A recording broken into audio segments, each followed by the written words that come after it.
They are viral on Instagram, trending on TikTok, and etched into our collective dreams. Indian weddings, the ultimate spectacle of wealth, tradition, and boundless celebration. But what if I told you that beneath every glittering lehenga, every lavish banquet, every perfect drone shot, lies a ticking financial time bomb? A multi-billion-dollar illusion that's quietly bankrupting families across the globe?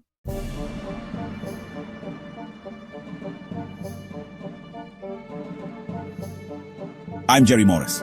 I just returned from India, and what I witnessed wasn't just luxury. It was a deeply disturbing pattern. I saw families, friends, even distant relatives caught in what I can only describe as the Indian wedding scam. Today, I'm going to expose the hidden costs, the real beneficiaries, and why I've made a non-negotiable decision. My children will not be marrying in India if it means falling into this trap.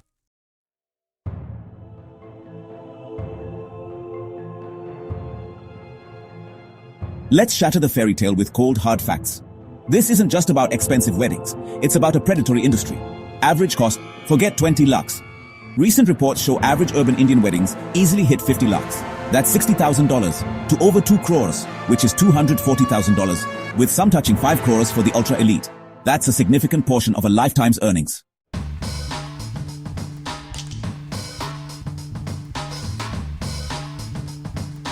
Lifetime savings. 3-day show. For the vast majority of middle-class Indian families, we're talking about 6 to 15 years of accumulated savings wiped out in just 72 hours. Think about that. A decade and a half of sweat, sacrifice, and dreams evaporated for a fleeting performance.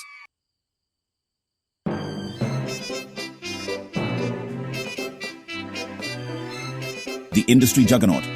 This isn't small change. The Indian wedding market is projected to be 4.74 lakh crore rupees, or $57 billion by 2027, growing at a staggering 30% annually. It's a goldmine for a select few built on the financial desperation of many.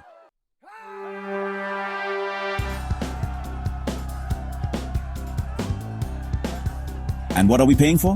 The venue, often over-the-top multi-day rentals that drain budgets before anything else. The food buffets catering to thousands, where half the food goes to waste. The gold, not just a gift, but a massive investment often financed, adding to debt. The décor, elaborate temporary sets that look like a movie production, only to be dismantled hours later. The experience, because everyone wants the viral moment. The drone shots, the celebrity DJs, the choreographed dances. It's all about the show, not the solemnity.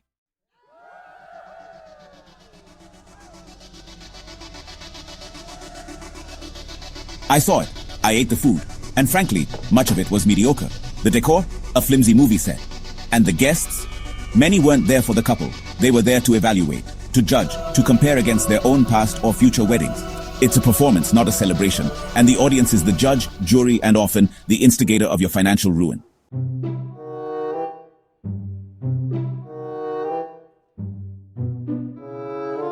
So, if families are struggling, if savings accounts are being emptied, let's expose the undeniable truth. Who is becoming obscenely rich from this cultural phenomenon? Who are the orchestrators of this multi-billion-dollar carousel of debt?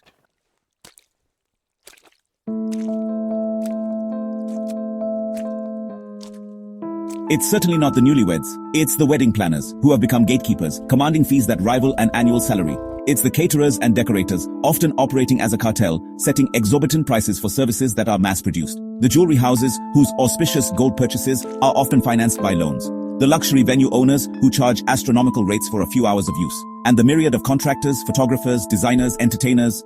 They're all part of this well-oiled machine.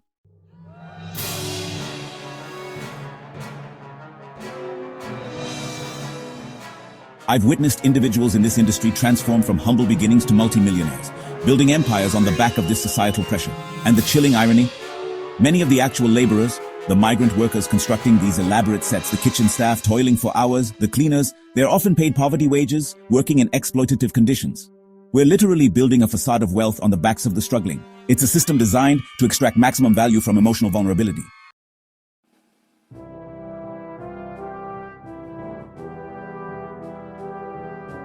Here's where it gets truly heartbreaking. When genuine crisis strikes, a severe illness, a child's education, a medical emergency, where is this community? How many people rally to truly help? The answer, devastatingly, is often hardly anyone. But for a wedding, the entire village, the entire social circle materializes.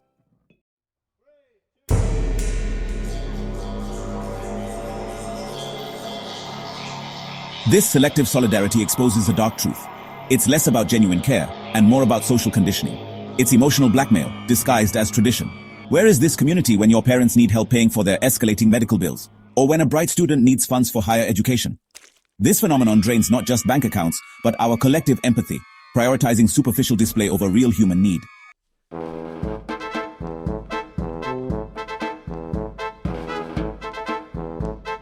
It's a powerful, almost invisible social conditioning.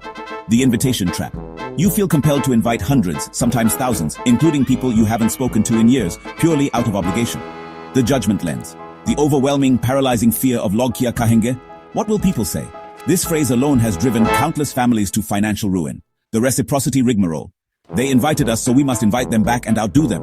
A never-ending, self-destructive cycle of one-upmanship. The matching madness. The relentless pressure to match or exceed the last grand wedding you attended. The venue, the food, the guest count, the designer outfits, the destination component, the open bar. It's an exhausting, emotionally draining race to the bottom, where the only prize is an empty bank account and bragging rights that fade with the last Instagram post.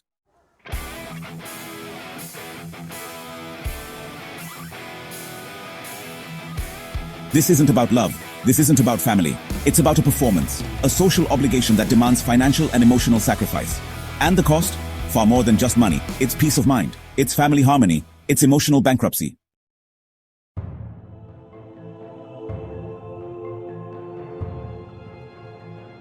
And this is where the debt trap becomes a full-blown debt spiral. Weddings, which are supposed to be a joyous start, have become a financial liability, a crushing burden that can last for decades.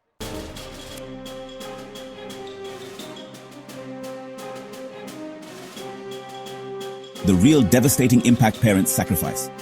Often, parents are forced to mortgage ancestral property, drain their entire retirement funds, or take high-interest personal loans from banks or even informal lenders, trapping them in a cycle of repayment during their golden years.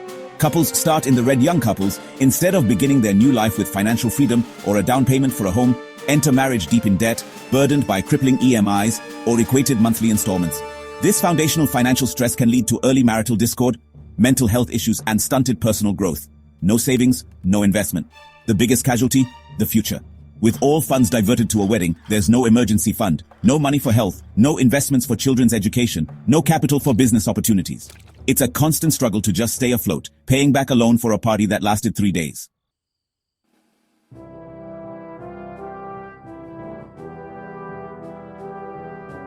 We spent 70 lakhs on my daughter's wedding. We sold our small land. Now my wife needs surgery and we have nothing. Nothing for our old age. I regret it every single day. We took a 25 lakh personal loan for our wedding. 2 years later, we're still paying EMIs. We can't even afford a deposit for our own apartment. Our dreams are on hold because of a party.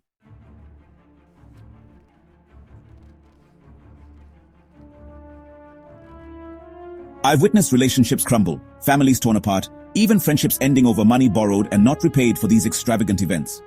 Is this fleeting social validation, this one-day show, truly worth years, even decades of financial struggle, stress, and broken bonds? My answer is a resounding, unequivocal no.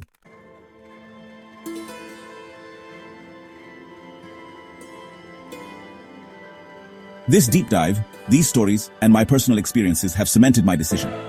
I will not host an extravagant, debt-inducing wedding for my kids in India. This isn't a judgment call on anyone else's choices. This is my personal manifesto, a promise to my children and to myself. I will break this cycle.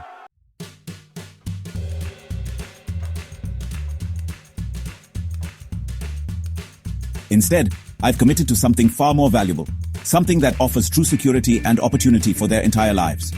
My promise to my kids is this: I will fund their education, all of it, so they emerge debt-free, equipped with knowledge and ready to chase their true potential.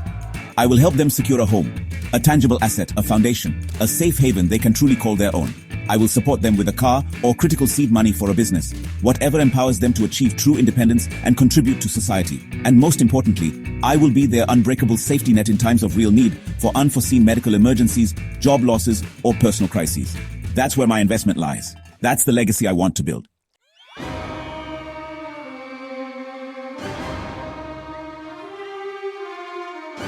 Because that's what genuine love, true care, and real responsibility look like.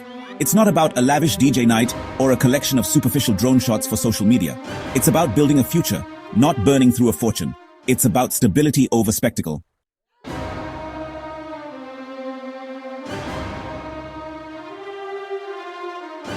It's time for a radical shift, a cultural revolution. A wedding is a sacred union, a deeply personal commitment between two souls. It is not a public spectacle. It is not a status symbol, and it is absolutely not a reason for financial servitude.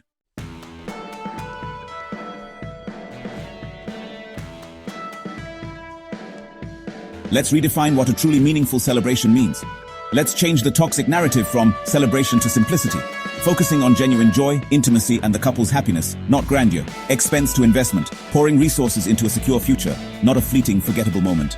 Obligation to freedom, liberating ourselves from the shackles of societal expectations and judgment. Validation to values, embracing integrity, financial prudence, and true familial support over superficial approval.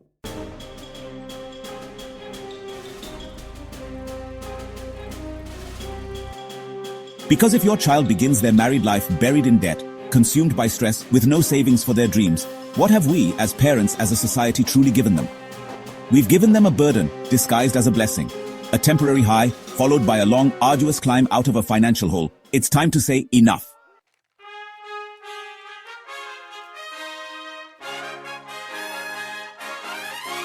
So, to every parent feeling this crushing pressure, every young couple dreaming of a future but dreading the cost, every young person watching their family drown in debt, let's stop competing, let's stop pretending, let's stop this scam, let's start building futures that actually last, futures that are secure, stable, and genuinely joyful.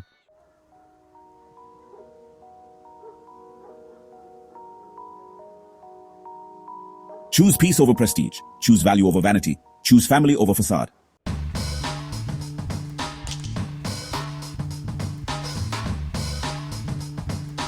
And if you still want a wedding, do it with meaning, do it with authentic love, do it in a way that truly reflects your values, not society's expectations. But please, for the sake of your family's well-being and your own peace of mind, do not do it to prove anything to anyone else.